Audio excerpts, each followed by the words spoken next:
In elementary school, my music teacher had one of those posters on her piano about how music factors into all these different subjects like science, reading, math, etc. One time I asked her exactly how math works in music, and she laughed and said, "You can look that up when you get home." I promptly forgot about it. But while taking calculus, I realized a lot about how many different factors of music worked through both the course and my own research.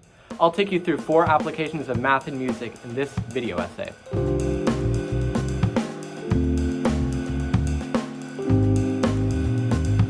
Math literally is the makeup of music, like at the most foundational level.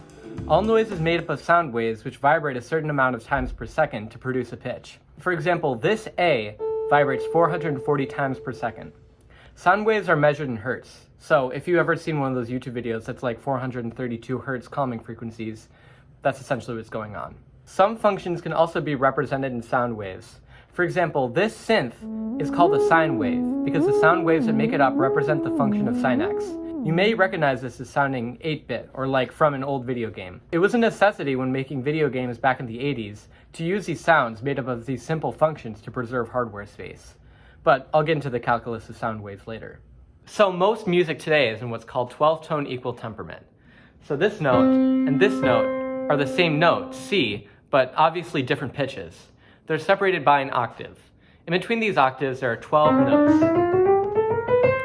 12-tone equal temperament essentially is a system of tuning that ensures the ratios between these notes are all equally spaced. This octave has a 2-to-1 frequency ratio, which basically means the frequency the top note vibrates at is twice the bottom note's frequency. Each of these half steps are notes right next to each other at a ratio of 2 to the 1/12 to 1, which simplifies to about 1.059 to 1. This obviously is a very ugly ratio, but it ensures that all these notes are equally spaced. Quick side note, the simpler the ratio between notes, the more consonant that interval will be, which basically means that it sounds better to us. This is why an octave sounds better than a half step. But 12-tone equal temperament wasn't always the standard. Under 12-tone equal temperament, intervals which are generally considered consonant have some really ugly ratios. Like this perfect fifth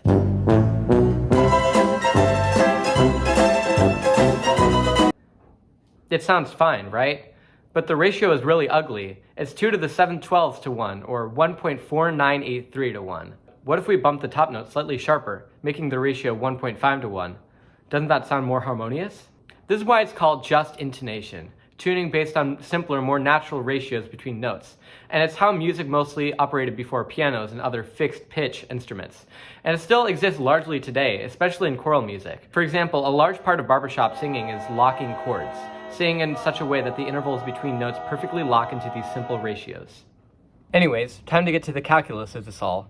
The reason just intonation sounds more natural is because it's literally naturally occurring. It all fits into the harmonic series. By using just intonation, you're essentially slotting into the simple ratios occurring in the harmonic series. The harmonic series occurs in nature in many ways. For example, it can be found in all of our voices. You can isolate these individual frequencies with an audio file like this.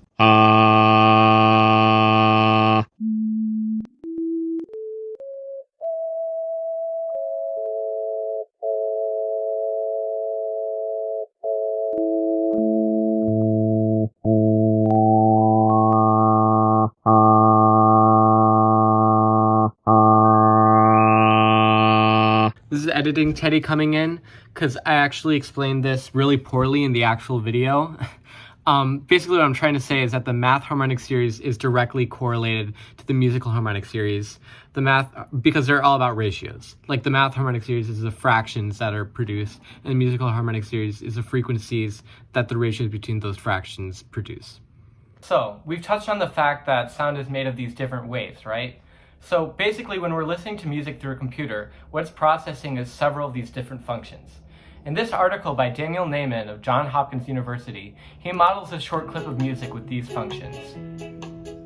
If you want to read the whole amazing jargon-filled article, it's in the description of this video.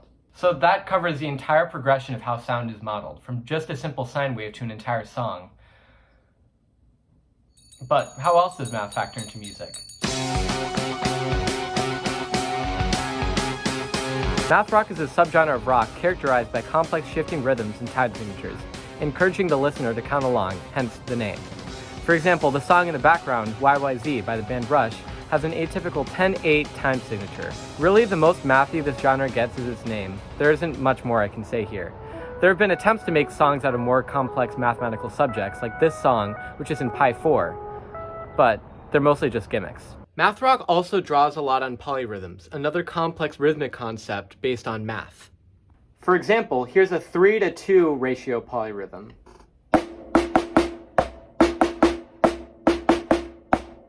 My left hand is playing 3 beats while my right plays 2 in the same time. We can shift that to a 3-4 by doubling the rhythm of my right hand.